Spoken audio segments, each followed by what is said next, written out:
in each of their first 2 games. It's their 5th straight 2-0 start, extending their longest streak in franchise history, and it's also the longest active streak in the National Football League. Swagoo, let's get right to it. Can the Bucs win the NFC with Baker Mayfield? They absolutely can. First of all, Baker Mayfield last night in a 2-minute drill, and you know this, CC, these games come down to this, especially when we start talking about the playoffs. They come down to those drives right there. Those games are decided by that. Now, the Bucs got a lot to fix, obviously. They 2-0 though, and I would love to be fixing them from 2-0 as opposed to 1-1 and 0-2. And as we saw the other night, the Falcons may be a problem as this season goes along. So that win means more to me week 1 for the Tampa Bay Buccaneers than it did after watching them destroy, the Minnesota Vikings. But yeah, Baker Mayfield, listen, man, everybody knows when Baker Mayfield was in Cleveland, I was his harshest critic. I don't think so. Well, because I thought he had more progressive commercials than win. Yeah, so I think that was your thing. All right, go ahead. And it was obviously that was Cleveland, and we know what has transpired since then in Cleveland. So I've apologized to Baker for that, but I also think he learned a lot about himself by almost being out of this conversation for being a starter in this league and being where he is today. Baker Mayfield and the Tampa Bay Buccaneers with Todd Bowles and the way that they play defense and the opportunities that he's going to create, whether with his legs or the weapons he has on the outside, can be real contenders in the NFC based on what I've seen these first 2 weeks. Yeah, they can be real contenders if they can get to the finish line healthy. Yeah. And that's the biggest issue with them. I mean, Tristan Wirfs was out, Chris Godwin was out going into last night's game. They lost their right tackle, Gedeke. Emeka Ibuka got banged up in that game. Rashad White got banged up in that game. Kalijah Kancey got banged up in that game. And you just wonder whether or not attrition is going to take its toll. But at its best, when they're fully healthy, this is going to be one of the most explosive offenses in the NFL. They might have the best receiving core in the NFL. Evans, Ibuka. Yeah, Evans, Ibuka, and Chris Godwin. Yeah. I call Ibuka Baker's sous chef. Because that dude out there is 100%. A bona fide monster. Right. Okay, and that offensive line has shown the ability to be able to provide some balance by running the football, and that defense stepped up and made plays when they needed to last night. So they absolutely can. But when I start looking at the NFC as a whole, I got a bank full of respect for the Philadelphia Eagles, reigning defending champs. You're going to have to contend with the Green Bay Packers, who look like the best team in football right now. The Commanders. And you can't or the Rams. I was going to say the Rams. The Rams, if Matt Stafford's back holds up, I have more confidence in them winning the conference than the Tampa Bay Bucs. The one thing the Bucs have going in their favor that those other teams don't is that they play in the NFC South. And that is a 2-team race at this point in the season. I am ready to summarily dismiss the Carolina Panthers and the New Orleans Saints. They will be non-factors in terms of who wins the NFC South. It's going to come down to the Bucs and the Falcons.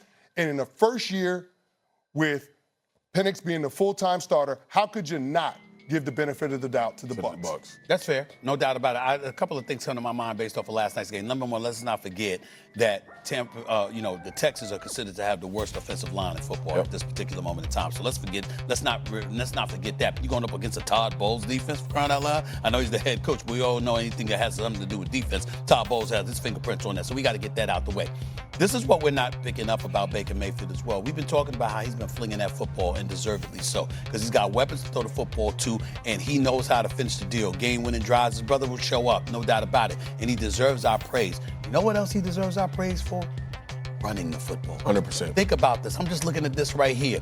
This is Baker Mayfield, 3 massive first downs with his legs, a 3rd and 1, a 3rd and 15, a 3rd and 10, but none was bigger than the 4th and 10, 15-yard run on the final drive. This is what he's doing. He's finding a way to beat you any way it takes. And even though we look at today's game and we think about some of the elite passes of the game, the quarterbacks we usually praise are those who are a dual threat. We don't talk about that way with Joe Burrow, but it's certainly applicable to Patrick Mahomes to a lesser degree, certainly Lamar Jackson and Josh Allen, and to a lesser degree Jalen Hurts. Well, you look at Baker Mayfield right now, what does he do? He beats you with his legs as well.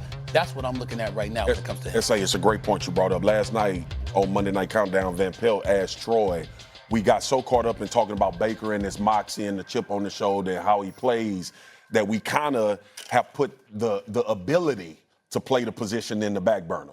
Some throws that this kid is making, bro, some of these runs that you bring up, these are championship plays. These are not like a regular quarterback. These are high-level franchise quarterback plays, man.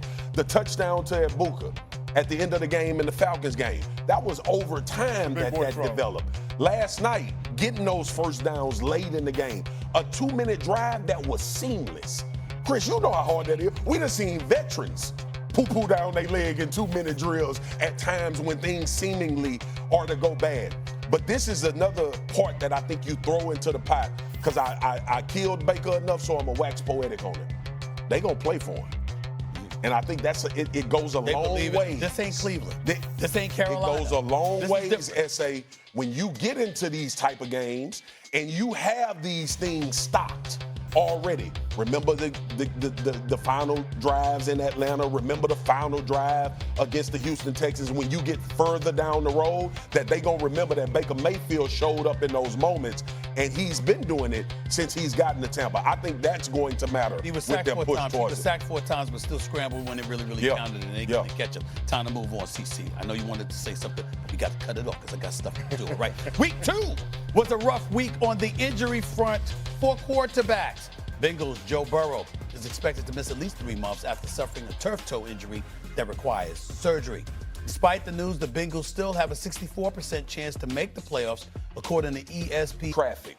I don't want Jayden Daniels taking those hits. I want him to be smarter in those situations. So it's not about if he's going and trying to make a play. It's not about I'm not talking about the playoffs where you got to have a 3rd down. You got to make the play. You got to extend the drive, or you have to get in field goal range.